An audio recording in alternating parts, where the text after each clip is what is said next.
My name is Alexandra Hassan, and I'm a sophomore at the University of Wisconsin-Madison from Great Neck, New York. It is with great honor that I introduce Gal Lusky, the founder and CEO of Israeli Flying Aid, a nonprofit, non-governmental organization that delivers life-saving aid to communities affected by natural disaster and human conflict. Gal has bravely traveled to countries such as Syria, Pakistan, Rwanda, and many more, where Jewish women from Israel are most definitely not welcome in order to help their tragically affected communities. Gal, thank you so much for being with us today. Thank you for having me. So let's start from the beginning. Tell me about your childhood and your life before starting the Israeli Flying Aid. So I had a very happy childhood. I was born and raised in a kibbutz up north in Israel, next to the Sea of Galilee. Left the kibbutz rather early, willing to go to the university. Kibbutz at the time did not have the funding to send everybody for college, so I had to find my own way. Moved to Tel Aviv and started chasing after my financial future and my degree, like everybody else. A few years later, my brother was wounded in Lebanon, badly wounded, I'd say. And then a whole year that was spent at the hospital made me understand that being born in a conflict area within Israel, I felt that I was forced to take a choice, either to go for revenge or hatred, or for compassion and trying to do the least I could do at that time and fix. And that was my choice. Amazing that you were able to do that and decide not to hate. So the Israeli Flying Aid, actually going off of that, focuses on delivering aid to two groups: countries that don't have diplomatic relations with the state of Israel and countries that are forbidden from receiving aid from outside forces. So why was that the way you chose to focus your work?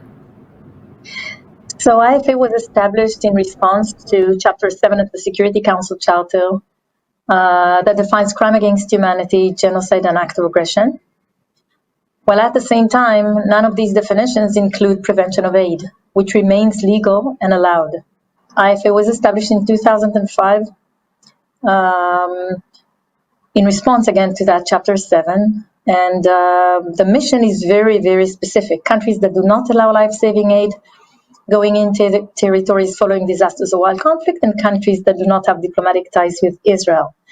And countries who do not have diplomatic ties with Israel is due to the fact we felt an urge to compensate civilians in other parts of the world that were not accessible to official aid exiting Israel. So as civilians, we just felt the urge to do that. Just to go a little bit, I guess, more in depth about, you said that often the mission of the Israeli Flying Aid reflects the moral values of the state of Israel. So what does that really mean? Can you speak about that more in depth, about the values that Israeli Flying Aid upholds? So Israeli Flying Aid, I have to say, is combined from various volunteers that represent the pulsating heart of the Israeli civil society, not necessarily Jews. We have Christians, we have Druze, we have, of course, Muslims with us at our group. And the basic DNA of the Jewish people that sanctifies human life, as reflected in Jewish halacha and all over. And the thing that IFA is leading is the fact that whenever law clashes with justice, IFA goes for justice, not for the law. So it means that if a government or regime is preventing the entry of life-saving aid within their territories, we just remind ourselves times and again that our mission and our, we are biblically commanded to save lives, not to protect the law. And what are some of the missions that you've gone on in the past? Are you able to kind of speak about those in depth? We were operating in Sri Lanka back in 2005 for the Tamils that were considered at the time opposition, and they were prevented from aid, roadblocks, declaration of military closed zones, and prevention of aid from these children and women, and not necessarily the militias or whatever they call themselves as opposition.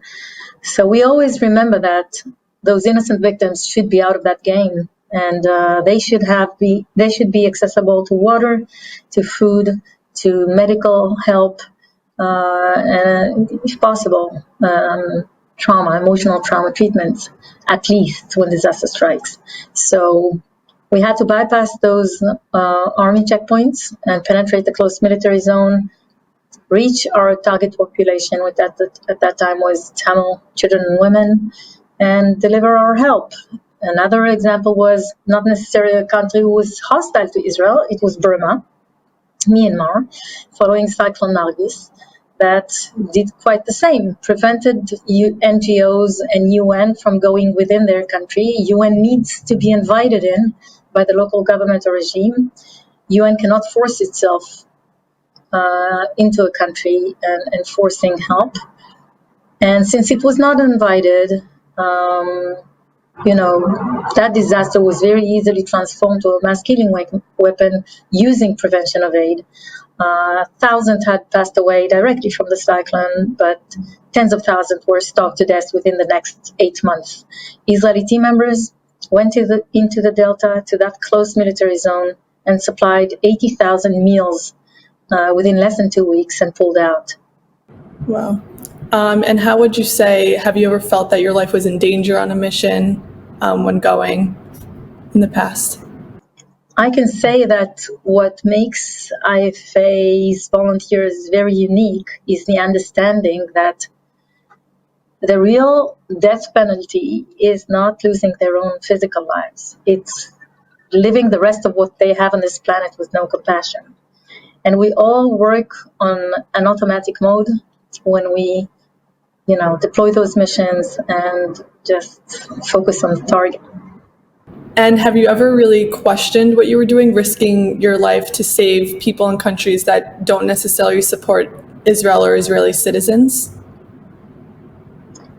I think that dealing with humanitarian aspects, we remind ourselves every single day that we are not judging anybody else. And we will not change, the moral values we were raised on and we're committed to. It's our own, and the mission is life-saving aid and not to change the perception of the recipient side about us or Israel. In most of the cases, they do not even know who was the one delivering that aid. So it's very pure. Yes, we do question what we do. Every time we hug our beloved ones before we execute a mission somewhere dangerous. But again, I think volunteers are very committed to what they do, not only to the cause, but to the Jewish DNA that orders saving lives. Can you share any particular stories or moments on missions that have stuck with you? I can share one specific moment. It was the time that, following years of collaboration with a Syrian group up north in Syria, we've decided to step forward with our identity and nationality because we felt a moral obligation to share it with our Syrian counterparts, due to the fact that if ever something could happen to our volunteers, we take full responsibility on ourselves. But how can we do that with somebody who is fed with a cover story and does not choose collaborating with Israelis at that same moment? It was a difficult choice. It was even more difficult to decide of how to do it. But at the end of the day, there was a meeting in one of the neighboring countries to Syria. And I mean, how do you tell these people, hey guys, we were lying to you for 3.5 years. We were using an undercover. And bear in mind, it's people that we worked with on the field very tightly. So I just took out my open and regular business card carrying the Star of David and Israeli Flying Aids logo. And I've just put it on the table in front of every single one of them. So one of the commanders just stood up and started to scream. he said, now I understand, you're not even a friend, you're my sworn enemy. And let me tell you one thing, doesn't matter what you guys did for the children of Syria, we are going to finish with Assad and then coming towards you. And he repeated it again, and again, and then he switched to Arabic and probably guess I understood all the blessings. And he was trying to convince all the others to leave the meeting. They couldn't move. They were just so shocked. They just sat there. I was trying to breathe and think, what's next? And then he talked to me directly again, and he said, what happened to you? You swallowed your tongue now. Now that I know you're coming from Israel, are you afraid to respond? So I just said, sir, I think you're too emotional to listen, but I'll give you my answer because I see you planning to leave. So removing Assad, I believe that was your mission from the real beginning, because I don't see why you guys cannot live in such a personal freedom, security, prosperity, like we do next door. He was very upset. He left the meeting. And weeks later, this political party, Syrian political party, drafted a document with us, an agreement, 3-page agreement, and signed this agreement for continuing and choosing to collaborate, that each party, Israeli party and Syrian party, will take full responsibilities on all risks involved in such an undertaking. So that was one of the successes that we would count very important for us as Israelis and Jews. And how would you say the organization has grown over the years since 2005? It's very different today, because what happened since 2018 is we managed to build up an office with a leading team of 3 women in a very masculine arena that we operate. The team managed for the first time ever to work in 4 different areas at the same time, which means in parallel. And for me, it's the biggest achievement. 2005, I was working by myself. No salaries were paid until not long ago at this NGO. Although we passed massive aid to many crisis areas. Again, as I mentioned, it was Pakistan, Sudan, Iraq, Indonesia twice, Burma, Haiti, Nepal, Syria for 8 years project, in and out, with the support of many communities that understood that the moral responsibility of ours as neighbors and as Jews is not standing idly by. And besides the missions, Israeli Flying Aid also runs post-trauma programs, nutrition centers. Can you tell us a little bit more about that? So the expertise we know to perform in a crisis area is, of course, life-saving medical aid, post-trauma personnel, emotional trauma, mass feeding centers, which can go in 2 different ways.